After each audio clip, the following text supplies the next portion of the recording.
What's up guys, Skottyy here from Blue Coconut Family. Welcome back to another Voltz tutorial. In this one I'm going to show you the laser designator, also known as the missile strike.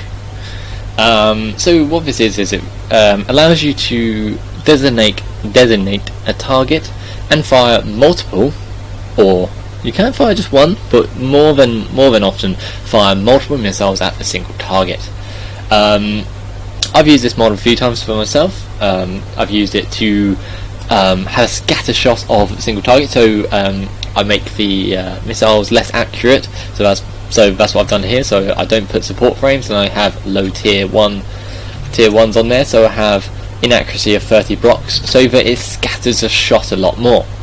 That is also a slime with a wolf on its head. But yeah, so I'll quickly show you what this does. So I've got a little test witch house over here, which I'm going to fire some chemical missiles at. And I'll come back and show you how to build it and also everything like that. So what I'll do is, you have your laser designator here, and you right click on the missile. It makes a loud noise and shows a beacon in the sky, and also pops up in chat. There we go. So it also cools down an airstrike, and you'll see once it gets to 1, these will start firing. There we go, and they fire in sequence, they don't all fire at once. That's to help prevent missiles sliding in the air. So it's a very clever mod. Now you can see that they arc over and they all start firing at a position. Now as I zoom around, you may notice that they all don't land on the same position due to that scattering shot effect that I've got the inaccuracy. So it helps scatter where your missiles are going to land, so that the damage is more widespread rather than a single point, because it's all good having a single point where you're firing 30 missiles at if you want to destroy that point. But for like a chemical missile or an inflammatory, or incendiary, sorry, not inflammatory, you want to be able to have the damage more widespread. So that's what I've done there. Let me show you how to set this up. So I'm going to add 2 more missile batteries to this. So I currently have 8 in here. I want to have 10. So what you do is you put down your missile silo and your missile silo here. Then you must have a launch control panel free, because that's the only one that supports this. Okay? Actually, I've missed something. You've got to have a power source. Now, it could be any power source, as I've mentioned in previous tutorials, but I'm just using creative cell blocks for the simplicity of the to show you what to do. Okay, so there's that. Now there's a couple more sets before I can launch. So in here you may notice there's a box which isn't on any of the launch control panels.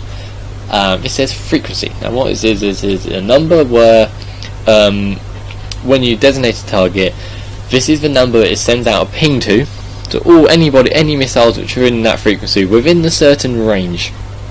Okay, there is a range to this, and it's a bit varied. I haven't been able to track it down to a certain number, but you have to trial that with yourself. But so you want your airstrike location to be quite close to your target, like this sort of range from my house, from that house. Okay. But yeah, so that frequency, it sends out a ping to all those missile batteries that have that same frequency, and it gets those to launch. Okay. So I'm on a frequency of 1, so these are on 0. So if I press 1, and on this one I go 1. That's all you have to do.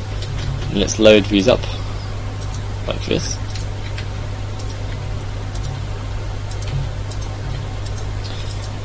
Nicely done. Now this can be any missiles, okay? This can be anything from a conventional missile all the way up to a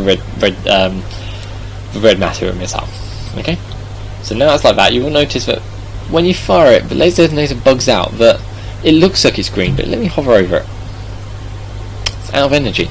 So that's why I've got this charge pad down here, just to charge it back up. So it uses a lot of energy on firing this. So for some reason you can't, I feel like it's wrong, but you can't fire more than once. But it kind of makes sense, because you need to reload your batteries, so you need to recharge your designator.